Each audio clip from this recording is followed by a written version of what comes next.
Let's dig into a quite controversial topic, especially here in the UK, and how that relates to our landscape and our place in the landscape. And that topic is patriotism. So that word patriotism, like so many other words, especially in our current climate,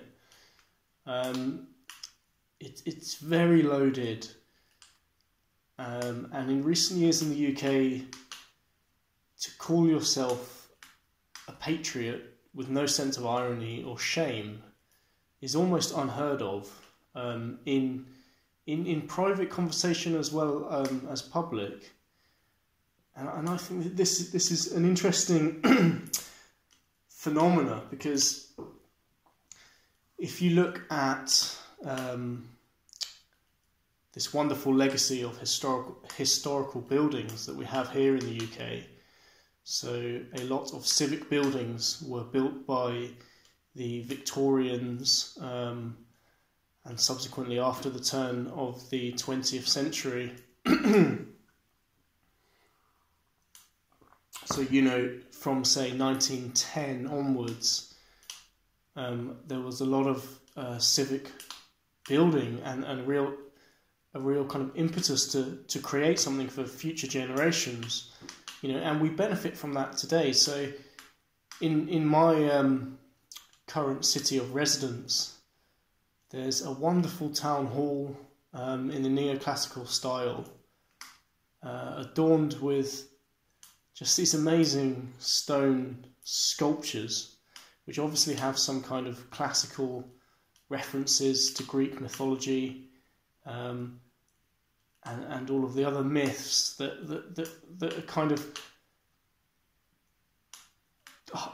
poorly understood. And I look at them and I don't understand what they are or what they represent, but I know that they represent something, and they also represent the people who put them there, and their aspiration to leave something to future generations that wasn't simply functional, that carried a kind of thread of feeling about what those people thought their society was, and the principles and the values of that society that weren't simply temporary relativist values, sort of fashions of the time, but in building something more permanent. These people were saying at the time, and through that very structure, say today, here are some important values, and we need to really seriously think about them, and not simply discard values because it's unfashionable or because of newness. And this wave of progressivism that's kind of sweeping through the West at large, but especially Britain, and we'll try and get stuck into some angles on Britain and the differences between England, Wales, Scotland, Ireland, and so on in the future. But that wave of progressive thinking, what it really is, besides all the labels, is newness and change. And it's a bit of a cliche now to say, well, it's always easier to change something than it is to defend not changing something. And it may take a few or scores or even hundreds of generations of people and thinking at large across the collective of society, but also between different generations, successive generations, and the aggregation of that knowledge is what we call tradition and wisdom. And yes, it's true that tradition is often discussed in a very negative sense, because we tend to draw attention to the traditions that we now see as negative or harmful, and for some of those there's very good reasons. But that doesn't mean that all traditions should be discarded or sneered at or mocked. And we shouldn't seek to change things just for the sake of change and just for the sake of newness. And I think this is an idea that the conservative thinker Kirk, I can't remember his full name, I literally just came across him today, who has published an article referring to the 10 principles of conservatism. And like Roger Scruton's work on how to be a conservative, this is nothing to do with politics. It's nothing to do with becoming a conservative in the political sense. And it's all the better for it, because the Conservative Party in the UK isn't really upholding proper conservative principles. So this has nothing to do with politics or some specific politician or character or the pantomime of political policy or any of that, and that sort of tit for tat exchange that you have with two-party politics. This is about the fundamental ideas at the heart of real conservatism, and there's a certain humility in the face of the modern world and the modern capacity that we have to very rapidly alter long-standing traditions and systems and ways of doing and ways of being. And once we lose that humility, we definitely fall prey to a kind of subtle arrogance, in that we think uniquely our tiny slice of generational knowledge and thinking uniquely knows more than the aggregation of all others that came before us, even to the extent that the changes we make now might be irreversible in the future. And it isn't simply a question of us enjoying our fashion of the moment, but it's really a case of, in the act of undermining and ridiculing our own heritage and traditions, we actually make an irreversible mark on those traditions, or corrode them completely, and we don't preserve them for those that will come after us, even as we enjoyed the heritage that was gifted to us from previous generations. And I think that is a very powerful idea, and that's the real kind of idea contained in these objects and buildings that were left to us with a sense of civic virtue. So the building I'm thinking of in particular in the city here, it's a civic building, and it has a number of sculptural ornaments across the top of the building, and all the wonderful neoclassical proportions and designs, and those in themselves are beautiful. They're uplifting, regardless of your political inclination, your nationality, whether you even speak English or any other sort of language, or even if you don't know anything about history. I don't really understand what these ornaments represent, but they're uplifting, they're beautiful objects, they're well designed, and there's a certain grace of the craftsmanship and the quality, and almost the fact that they're not functional, they're not purely necessary to support the structure of the building. However, you know, they're integrated so well into the building that they don't appear crass and sentimental in the way that many modern adornments do.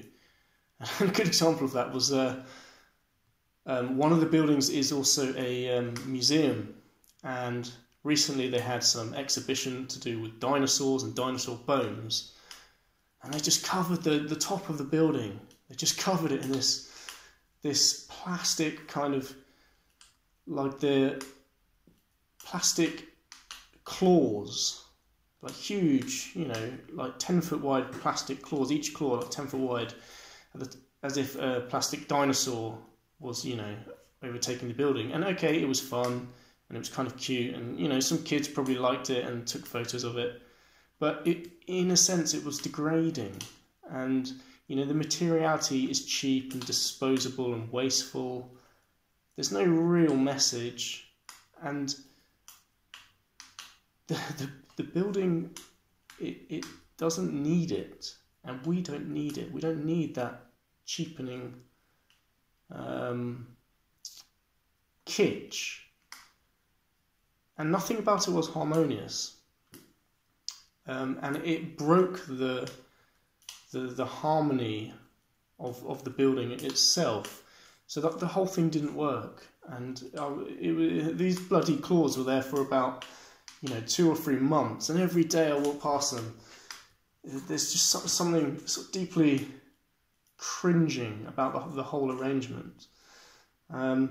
So the proper sculptures on the building, part of their value is that they're integrated into a harmonious whole, which works to have a bigger effect than any one part in isolation.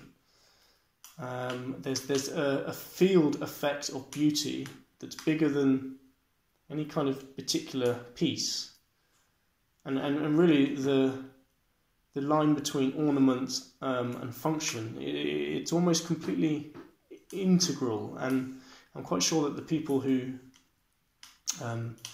put all the man hours into carving and creating and setting and cementing these sculptures together and putting them in place, which was a hell of a task, they would have thought very carefully about the types of ornaments and the positioning and the overall way that those integrated not only to the building as a whole, but to each other as well. And that sense of beauty isn't something that we see very often now. Things are very functional and simplistic. And what got me talking about this building in particular, and how it relates to patriotism, this dirty word in our culture, is that one of these sculptures has a bunch of, I think they're Greek kind of mythological figures, male and female, and all of these fantastic kind of half human, maybe mermaid kind of things. Now I'm showing my ignorance here. It's kind of embarrassing that I don't know any of this stuff. But underneath is the inscription: unity, patriotism. I was just about to say strength, but no, it doesn't say that. It says unity and patriotism. And then on the opposite side of the building, there's some similar figures who obviously represent the kind of counterweight of that particular myth. So the inscription underneath says poetry and music. And there's a very funny juxtaposition that I see quite a lot, which is this building is now used a lot for kind of civic functions, and they have events outside, and lo and behold, a lot of these functions kind of open with some sanctimonious speech about equality and diversity being our strengths, and the value of tolerance, and there's absolutely no chance of any kind of respectful discussion or reference to the host culture. Now, maybe that's unfair. Maybe there is, but my feeling would be at the last of these events, where that phrase was literally reeled out to kind of win those sort of sanctimonious points about diversity is our strength. And I thought there would be hell to pay if somebody came out and opened this speech with, okay guys, unity and patriotism is a virtue, and is an important thing. And we know this because it's inscribed on the very building here that's been gifted to us, that we so dearly love to kind of use for these events. And that was just an intriguing thought experiment that I kind of played in my head by myself. And the reason why that's the case is because patriotism has become tarred as a kind of very negative thing for obvious reasons following World War II and just that massive level of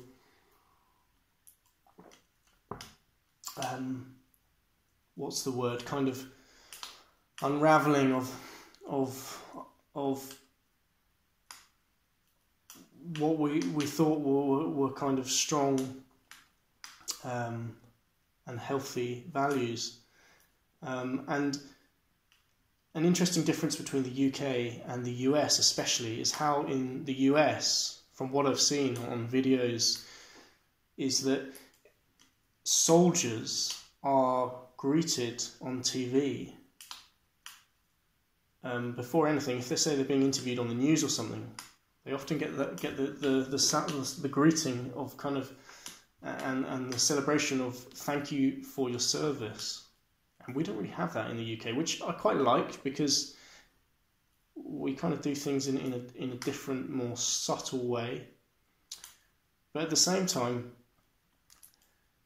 we should kind of think about service and the value of service to a place, regardless of your politics or whether you stand on a particular issue.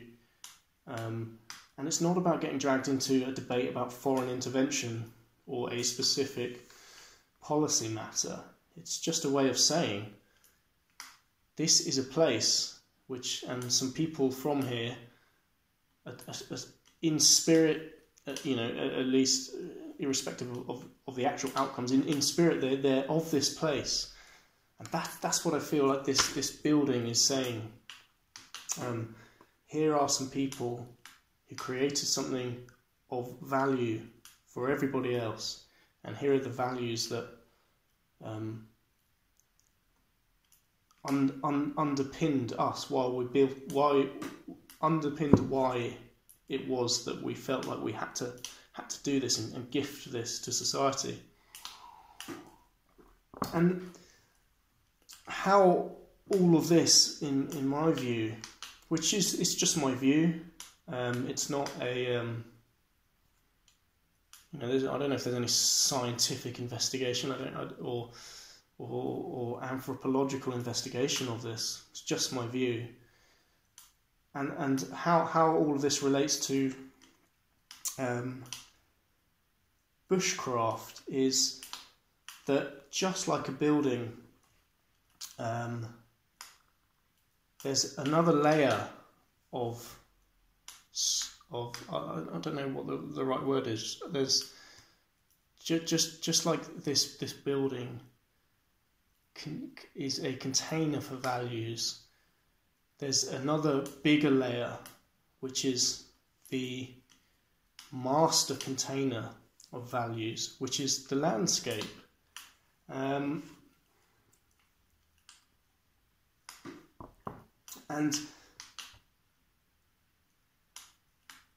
patriotism, fundamentally, it's nothing to do with denigrating other people or some sort of supremacist idea that you're better than another group, or by virtue of where you were born, you have some kind of right to subjugate other people. It's nothing to do with that. Real, true, authentic conservatism and the authentic expression or articulation of patriotism is a enduring appreciation for your particular place, and underneath all of that is your landscape, your home. And there's a certain quality of being at ease in your home and your landscape. And it's always true that it's exciting to go to other landscapes, you know, mountain ranges that we don't have in the UK, you know, tropical beaches, jungles, all of this stuff, tropical glaciers, you know, all of these thrilling, very exotic, dramatic landscapes. And we don't really have any of that in the UK. But what visiting those foreign places does is it gives you more insight into the specific importance and unique value of your places and your landscape. So, for example, just in my own instance, and this isn't any kind of statement about anyone else. It's just a personal anecdote. So, I was lucky enough to spend many childhood holidays in Devon, which is a very picturesque county in the south of England. And, you know, it's a county that's very rural, it's very homogeneous compared to other counties in England. So most of the people there are white English people. It has a lot of very naturalistic, undeveloped beaches and a kind of semi-rugged shoreline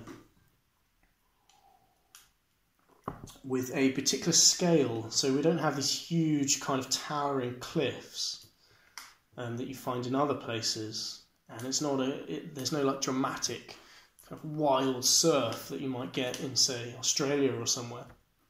But there's a certain human scaling to the landscape. And I know that's very anthropomorphic. Obviously the landscape has shaped us in as much as we've shaped it. But over the years of going there as a child, it kind of imprinted this sense of homeliness. And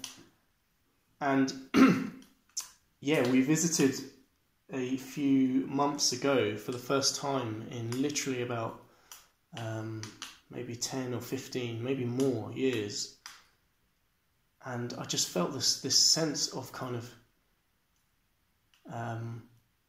welcome, even though it's not my home. I wasn't born in that county, and I know this might sound hypocritical, and you know, I'm just exploring ideas out loud. I don't have a coherent theory of how it all fits together, and there's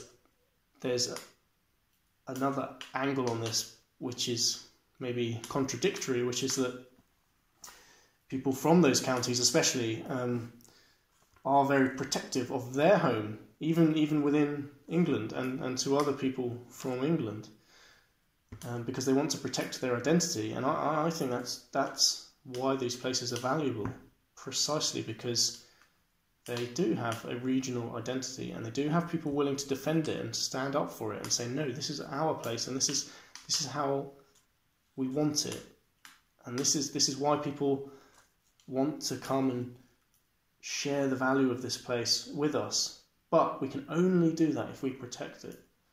And further south, if you look at a map of England, the most southern westerly county is Cornwall, which is essentially a sort of peninsula, you know, and you could draw a line pretty much across it and kind of separate it off from the rest of the country on a map. And that geography is why Cornwall has an even more, it's adjacent to Devon, so it's further west, and it's the last county before you hit the Atlantic. And that geographical isolation relative to the rest of the country gives it even more of a sense of kind of ruggedness and a feeling of place that perhaps other counties don't quite have, especially because so much of Cornwall and also Devon is bordered by the sea. So those were just some reflections that I had on the sense of kind of identity and patriotism arising from a sense and a connection with the landscape. And I expect everybody will have a different preference and kind of understanding of this. So I almost had an argument with a girl who I was seeing for some time, and her home country is in Southeast Asia. So she was saying, no, like, these aren't good beaches. Talking about some photos I showed her of these wonderful beaches in Devon. And her reaction was say, oh, well, they're not good beaches. They're not proper beaches because they don't have, acres of tropical sand. And it made me really angry. I said, no, like, these are real beaches. These aren't some kind of postcard sugary tourist resort in the tropics. These are real places. These are real beaches with rugged climate and an exposure to nature that is much more nourishing than being on a very bland tropical beach, which is actually quite stifling. If you've ever been on a beach, in the tropics, you can't relax. And okay, maybe I'm showing a kind of narrow-minded view of an Englishman.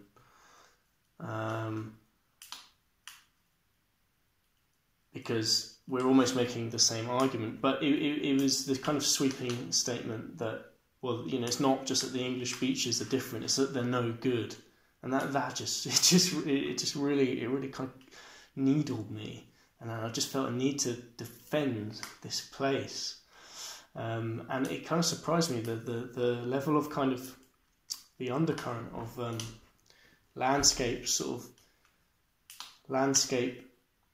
related patriotism. And there's another sort of collection of ideas related to that, which is